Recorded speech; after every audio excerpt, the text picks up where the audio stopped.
Hello बच्चा party, कैसे हैं आप सभी। मैं हूं आपका अपना डॉक्टर रवि और हम लोग स्टार्ट कर रहे हैं भाई 15 मिनट की वीडियो। यहां पर हम लोग क्या बात करेंगे वो बता देता हूं एक बार। यूजुअली बच्चों को ना बड़ी दिक्कत आती है कि सर फिजिक्स समझ नहीं आ रही, फिजिक्स के न्यूमेरिकल नहीं लग रहे। अरे भाई दिक्कत मत ले, फिजिक्स बहुत सिंपल है। तुम्हारे रवि भैया जो है ना फिजिक्स को ऐसा बना देंगे केक वॉक।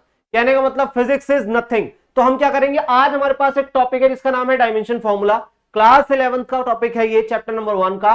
और टॉपिक वाइज टॉपिक हम लोग खत्म कर देंगे पूरी फिजिक्स को। तो स्टार्ट करते बिना किसी देरी, 15 मिनट के अंदर ये टॉपिक निपटा दूंगा भयंकर तरीके से। जितना बोलूं उतना कर लेना, उसके अलावा कुछ नहीं आएगा। चले बच्चे स्टार्ट करते हैं।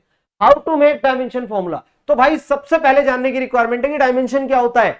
सबसे इंपॉर्टेंट, मान लो मैंने किसी एक बच्चे से कहा कि जाकर बाहर से ना सेब ले आओ। क्या ले आओ? सेब ले आओ। या सेब छोड़ो, उससे बोला मैंने चॉकलेट ले आओ। चॉकलेट लेने गया बच्चा, उसने बोला सर मैं लाया किलोग्राम में, कोई लाया किलोग्राम में, कोई लाया ग्राम में, कोई लाया मिलीग्राम में। समझ आया? तो अलग अलग क्या हो गए, ये मास हो गए ना। मैंने बोला भाई इतने सारे मासेस का मैं क्या करूं, मैं कैसे याद रखूं कि कौन क्या लेकर आया। तो फिजिक्स ने क्या बोला कि इन सब चीजों की झंझट को हटाकर हम इसे कैपिटल एम से रिप्रेजेंट कर देते हैं। किससे रिप्रेजेंट कर देते हैं? Capital M. तो ये फिर बात आई कि ठीक है, जब भी मास की बारी आएगी, कहने का मतलब जब भी मास होगा, कुछ भी मास की बात आई, किलोग्राम हो, ग्राम हो, मिलीग्राम हो, हम सीधा उसे कैपिटल एम से डिनोट कर देंगे। क्या इतना क्लियर? सेम कंडीशन बोली गई कि अगर लेंथ आ जाए तो उन्होंने कहा लेंथ के लिए भी बहुत सिंपल है भाई, लेंथ के लिए भी बहुत सिंपल है। अगर लेंथ के अंदर हमारे पास किलोमीटर, मीटर, ठीक है, डिस्टेंस आ जाए किसी भी तरीके का, डिस्प्लेसमेंट आ जाए किसी भी तरीके का, और मिलीमीटर आ जाए, माइक्रोमीटर आ जाए, कुछ भी आ जाए, इन सब का निचोड़ एक है कि इसे कैपिटल एल से रिप्रेजेंट कर दो। यानी लेंथ मतलब किससे रिप्रेजेंट कर दो? कैपिटल एल से रिप्रेजेंट कर दो। किससे ही खत्म कर दो इसका, इसके अलावा कुछ नहीं करना। एक हमारे पास लास्ट बचा टाइम। उन्होंने कहा टाइम पीरियड भी तो हो सकता है। मैंने कहा बिल्कुल हो सकता है भाई, टाइम पीरियड भी आएगा। तो उन्होंने कहा सर टाइम पीरियड के लिए भी कुछ बता दो। तो कहा गया टाइम पीरियड और भी ज्यादा सिंपल है भाई। ये ले, मान लो एक बच्चे से कहा गया कि अपने घर से चल के केल्विन आ जा। केल्विन आया, कोई दिक्कत वाली बात नहीं। अब जो टाइम पीरियड लगा हम उसकी बात कर लेते हैं। टाइम पीरियड के अंदर बोला गया किसी बच्चे को लगे आर, ठीक है, किसी बच्चे को लगे मिनट। कहा कोई दिक्कत वाली बात नहीं है। किसी बच्चे को लग रहा है सेकंड, की पास में ही घर है, हम तो तुरंत चल के आ जाएंगे। तो इन सब चीजों के लिए आपने क्या बोला? कैपिटल टी से रिप्रेजेंट कर दो। कहने का मतलब टाइम अगर कभी भी आ रहा है और उसमें आर, मिनट, सेकंड, किसी भी चीज की बात हो रही है, इवन कुछ ईयर वगैरह की बात हो जाए, तो ईयर भी आपका किसमें आता है? टाइम पीरियड के अंदर आता है। टाइम पीरियड से रिलेटेड कुछ भी चीज आ जाए, सबको कैपिटल टी से रिप्रेजेंट करो। मास के अंदर किलोग्राम आ जाए, ग्राम आ जाए, मिलीग्राम आ जाए, माइक्रोग्राम आ जाए, कुछ भी, इवन आपका आर्क आ जाए, समझ रहे हैं आप, तो सारा का सारा किसमें?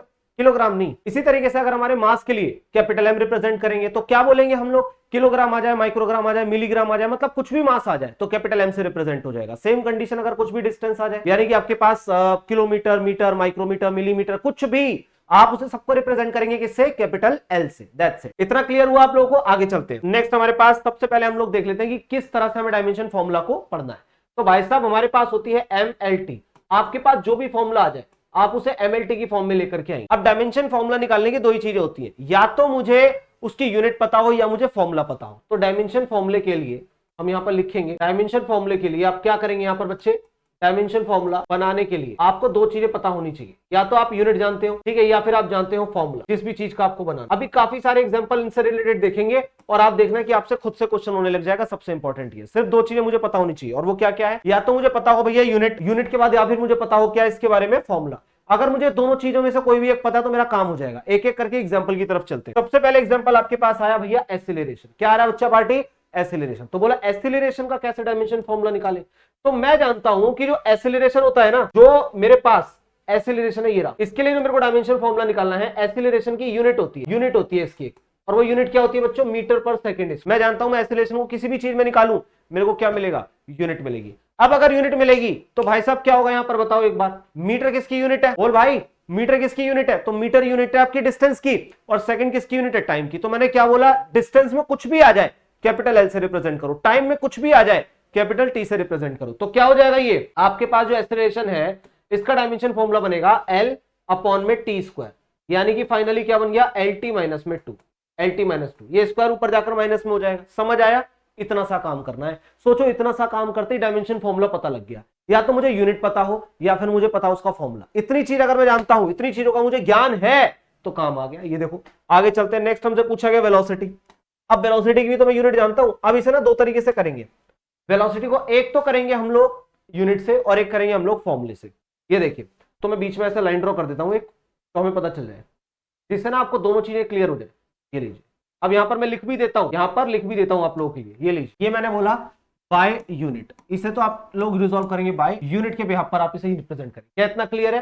समझ आया बच्चा पार्टी? और यहां पर बाय फॉर्मूला, यहां पर कैसे करोगे बच्चा पार्टी? बाय। तो आपने बोला सर आपने बोल तो दिया, आप करके दिखाओ। हमने कहा बिल्कुल करेंगे, कोई टेंशन वाली बात नहीं है। देखो वेलोसिटी की यूनिट क्या होती है? वेलोसिटी की यूनिट होती है मीटर पर सेकंड। तो अगर मैं यहां से बात करूं तो वेलोसिटी का डायमेंशन फॉर्मूला, मीटर मतलब लेंथ और अपॉन में सेकंड मतलब टाइम, तो वेलोसिटी का डायमेंशन फॉर्मूला आया LT - 1, क्योंकि टी ऊपर चला गया, सिंपल सी चीज है। एक तो ये निकल कर आया यूनिट के हिसाब से।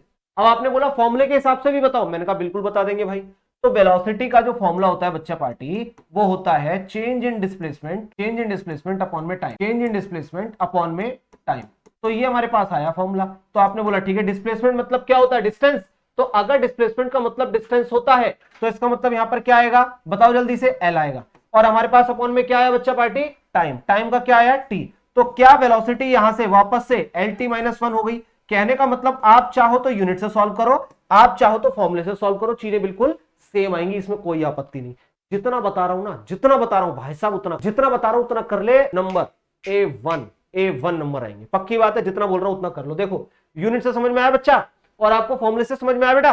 क्लियर है? सिंपल सी चीज है भाई, यूनिट पता हो या फॉर्मूला, सारी चीजें हो जाएंगी। अगला चलते हैं फोर्स। अगला हमसे बोल दिया भैया फोर्स, ये ले। अब फोर्स कौन सी बहुत बड़ी चीज है, सिंपल सा क्वेश्चन है। क्या क्या फोर्स के अंदर बताओ? Force equal to mass into में एक्सीलरेशन। अब फोर्स के अंदर मास का डायमेंशन फॉर्मूला कैपिटल M, और एक्सीलरेशन का डायमेंशन फॉर्मूला अभी निकाला है बेटा, LT - 2। कितना हो जाएगा? LT - 2। तो आपने लिखा सर इनटू में LT - 2। मैंने कहा सबको मल्टीप्लाई कर दो, क्या आएगा बताओ? MLT - 2। ये आ गया हमारा फोर्स का डायमेंशन फॉर्मूला। और इसी तरह से हम लोग बहुत सारे एग्जांपल अभी करते हैं, सारी चीजें रिजॉल्व हो जाएंगी आपकी। आपको कुछ नहीं करना, जितने क्वेश्चन कराऊं उतने कर लो, बहुत है। नेक्स्ट पूछ रहा भैया प्रेशर। अगला पूछा बच्चा पार्टी प्रेशर। नाउ प्रेशर की अगर हम बात करें तो प्रेशर का फॉर्मूला फोर्स अपॉन में एरिया। ले भाई सिंपल, प्रेशर इक्वल टू क्या होता है बच्चों? फोर्स अपॉन में एरिया। तो फोर्स का डायमेंशन फॉर्मूला MLT - 2 अपॉन में एरिया क्या होता है? एरिया क्या होता है बताओ? एरिया होता है मीटर स्क्वायर। मैं यहां पर रिजॉल्व कर देता हूं आपके लिए। एरिया क्या होता है? एरिया आपने लिया लेंथ इनटू में ब्रेथ। बताओ क्या यही होगा एरिया? बताओ बच्चा पार्टी, क्या यही होगा एरिया? लेंथ इनटू में ब्रेथ। अब बताओ एरिया में लेंथ के लिए क्या आएगा? L, और ब्रेथ भी क्या होता है? एक तरीके का डिस्टेंस ही तो होता है, तो आपने उसके लिए भी ले लिया L। तो एरिया क्या होता है बच्चों? एरिया हो गया L। कितना क्लियर है? हमें ये पता चल गया, ये लो, ये क्लियर हो गया। अब मैं यहां पर पुट कर दूं एरिया को, L² मैंने पुट कर दिया, ये लो। अब यहां पे काट पीट मचाओ भयंकर वाली। कैसे भयंकर वाली? ये देखो, ऊपर क्या है? 1 L, नीचे क्या है? 2 L, कट गया। अब 1 L ऊपर जाएगा तो प्रेशर हो जाएगा बच्चों M, L ऊपर गया तो कितना हो गया? -1 और T - 2। ये लो, बस इतना सा करना है भाई, इसके अलावा कुछ नहीं है। इतना सा करना है बस, इतना कर लिया, काम हो गया। क्लियर? नेक्स्ट हम बात करते हैं आगे की। अगला आया भैया वर्क। अब वर्क क्या होता है? वर्क होता है फोर्स इनटू में डिस्प्लेसमेंट। अगर आपको किसी भी चीज का ना फॉर्मूला ना पता हो, आपको लगता है कि आपने पहली बार नाम सुना है, आप 11th क्लास के अंदर है, तो आपको घबराना नहीं है। यूनिट एंड डायमेंशन इकलौता ऐसा चैप्टर है जो 11th और 12th दोनों के फिजिक्स के फॉर्मूले को कैरी करता है। तो आप बिल्कुल भी ना घबराएं, आप सिंपल उस फॉर्मूले को कहीं पर नोट डाउन कर ले, जो भी आपको अलग से मिले, और आपको पता चल जाएगा। 11th क्लास की एनसीईआरटी के अंदर लास्ट में, इसी चैप्टर के अंदर, इसी चैप्टर के लास्ट में और मिड में बेसिकली फॉर्मुलाज दिए हुए हैं, जिससे आप लोग बहुत इजीली आइडेंटिफाई कर सकते हैं डायमेंशन फॉर्मूला को। क्लियर है? प्रैक्टिस करते रहना। वर्क क्या होता है बच्चा पार्टी? वर्क होता है फोर्स इनटू में डिस्प्लेसमेंट, फोर्स इनटू में डिस्प्लेसमेंट। अब डिस्प्लेसमेंट क्या होता है? L से रिप्रेजेंट है। डायमेंशन फॉर्मूला फोर्स का निकाल चुके हैं, तो वर्क का डायमेंशन फॉर्मूला आएगा MLT - 2, ये तो हो गया फोर्स का, इनटू में मल्टीप्लाई कर दो डिस्प्लेसमेंट, यानी क्या हो गया? तो वर्क इक्वल टू क्या हो गया? ML, देखो 2 हो जाएगा मल्टीप्लाई होके T - 2। बस इतना सा करना है, खत्म। इतनी इतनी सी चीजें बताओ, क्लियर नहीं है? सिंपल नहीं है डायमेंशन फॉर्मूला निकालना? आज के बाद कभी नहीं अटकोगे। मैं आप लोगों को एक एक टॉपिक के अंदर कॉन्सेप्ट समझा के इतने क्वेश्चन करा दूंगा कि आपके सारे डाउट क्लियर। आपको सिर्फ इतना सा करना है कि अपने रवि भैया पे विश्वास करते हुए आगे बढ़ना है। क्लियर है बच्चा पार्टी? लेट्स गो, आगे चलते हैं। अगला हमसे पूछा पावर। पावर क्या होता है? बहुत सिंपल है। तो बेटा पावर जो होता है आपका, पावर होता है वर्क पर यूनिट टाइम। क्या होता है बच्चा पार्टी? वर्क अपॉन में टाइम। ये वो सिंपल सी चीजें जो हम जानते हैं। अब वर्क का डायमेंशन फॉर्मूला अभी निकाला आपने, बताओ क्या होता है? ML/T - 2। सिंपल, अब यहां पर पुट कर दो, क्या हो जाएगा? ML/T - 2, और अपॉन में क्या हो जाएगा? टाइम के लिए क्या लेंगे आप लोग? T। अब ये T ऊपर जाकर माइनस में हो जाएगा, हाँ या ना? तो अब अगर मैं ऊपर लेकर जाऊंगा इसे, माइनस में होने के बाद पावर का फॉर्मूला क्या आया बच्चों? पावर का डायमेंशन फॉर्मूला आया ML/T - 3। ये लो, ये हमारे पास डायमेंशन फॉर्मूला निकल करके आया। क्या इतना क्लियर है? ये हमारा पावर का हो गया। है ना सिंपल सी चीज। मतलब कुछ भी आपको एक्स्ट्रा एफर्ट नहीं लगाने, जितनी चीज पढ़ा रहा हूं मोर देन इनफ है। क्या इतना क्लियर है बच्चा पार्टी? नेक्स्ट एग्जांपल की तरफ। कोएफिशिएंट ऑफ विस्कोसिटी, ये कुछ अलग सा आया। अब देखो आप ना ऐसे टर्म सुन के थोड़ा सा घबरा जाओगे, लेकिन आपको घबराना नहीं है, उसके पीछे का रीजन है। कोएफिशिएंट ऑफ विस्कोसिटी बच्चों ईटा से रिप्रेजेंट होता है, और ये आपको फ्लूइड वाले चैप्टर में मिलेगा। अब अगर जब फ्लूइड वाले चैप्टर में मिलेगा तो अभी से क्यों भैया, डायमेंशन फॉर्मूला में बोला ना 11th और 12th सब आता है। तो यहां पर देखो coefficient of viscosity represent by ईटा, इसे बोलते हैं बच्चों ईटा।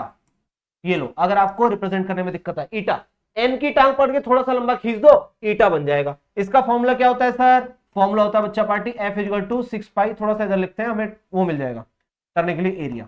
F equal to 6 pi eta R V, ये होता है डायमेंशन फॉर्मूला। सर आपने फॉर्मूला तो लिख दिया, लेकिन कौन सी वैल्यू किसे रिप्रेजेंट कर रही है वो भी तो बताओ। मैंने कहा बस इतनी सी बात। ये ले, यहां पर क्या हो जाएगा बच्चों, ये देखो यहां पर एफ क्या है? एफ है फोर्स। एफ क्या है बच्चों? फोर्स।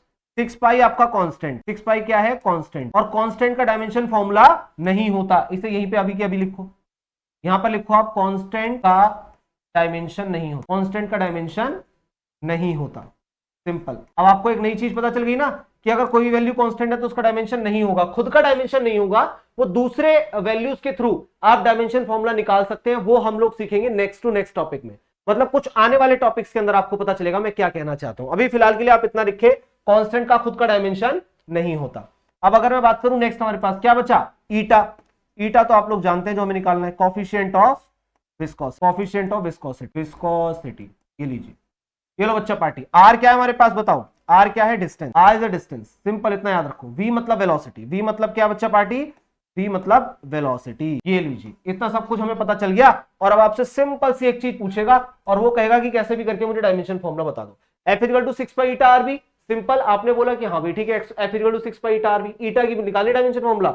अब ये सब आपको दिया है। अब क्या करना होता है जब भी ऐसी कंडीशन आए तो सिंपल एक बात को याद रखें कि जो वैल्यू निकालनी है उसे रखो लेफ्ट हैंड साइड में, और बाकी जितनी भी वैल्यूज है उन सबको राइट हैंड साइड में। तो ये मैंने क्या बोल दिया? ये तो मैंने बहुत सिंपल सी चीज बोली। देखो जिसे निकालना है उसे लेफ्ट हैंड साइड में, तो क्या लेफ्ट हैंड साइड में क्या रहेगा? ईटा। जो निकालना, अब जिसके भी आप पर वो निकलेगा वो सारा एक तरफ रख दो। तो एक तरफ में क्या आ जाएगा बताओ? एफ अपॉन में क्या रहेगा बच्चा? 6 पाई आर। ये बनेगा मेरे पास फॉर्मूला अगर मुझे ईटा का निकालना है तो। ये देखो, अब अगर मैं इसका डायमेंशन फॉर्मूला निकालना चाहूं तो कितना सिंपल सा हो गया मेरे लिए, कितना ज्यादा सिंपल हो गया। सबकी वैल्यूज जानता हूं मैं, कैसे पता? ईटा इक्वल टू फोर्स क्या हो जाएगा? mlt माइनस, हम निकाल चुके हैं ऑलरेडी निकाल। अच्छा, इसका डायमेंशन होता ही नहीं है, 6 पाई का डायमेंशन कांस्टेंट का नहीं होता, आपने लिख दिया। आर के लिए क्या हो जाएगा बच्चों? एल। और टाइम वेलोसिटी के लिए क्या हो जाएगा? lt माइनस 1, आप पहले निकाल चुके हैं। अब देखो क्या करना है, काटपीट मचानी है। काटपीट कैसे मचाओगे? ये देखो, ये लेंथ से लेंथ कैंसल, और t माइनस 1 और वो t माइनस 2 है। कैंसल होने के बाद जब ये वैल्यू ऊपर जाएगी तो चेंज आएगा, बिल्कुल आएगा। तो ईटा इक्वल टू हो जाएगा m, ये l ऊपर गया माइनस का हो गया, l माइनस 1 t, वो ऊपर माइनस 2 था, ये प्लस 1 हो गया। तो ईटा का फाइनली जो आपके पास डायमेंशन फॉर्मूला आता है, ईटा का फाइनल डायमेंशन फॉर्मूला वो आ जाएगा बच्चा party m l minus 1 t minus 2 नहीं होगा, 1 होगा, t माइनस। ये लीजिए, ये हो गए हमारे को डायमेंशन फॉर्मूला जिनकी हमने बात की है। और इसी तरह से आपको अगर और इंटरेस्टिंग टॉपिक्स की वीडियोस चाहिए तो फटाफट से इस चीज को देखें, दोस्तों के साथ शेयर करें। और आप लोग बिल्कुल दिक्कत ना ले, आपको इसी तरह से आपके रवि भैया हर एक टॉपिक के अंदर मस्त एकदम बढ़िया बना देंगे, बेहतरीन कर देंगे आपका हर एक टॉपिक। आपको सिर्फ इतना सा करना है कि जितना मैं बोलूं उतना कर लो, उतने से आपका काम हो जाएगा। मिलते हैं नेक्स्ट टॉपिक में एक नए कॉन्सेप्ट और खूब सारे नए नए क्वेश्चंस के साथ। Thank you.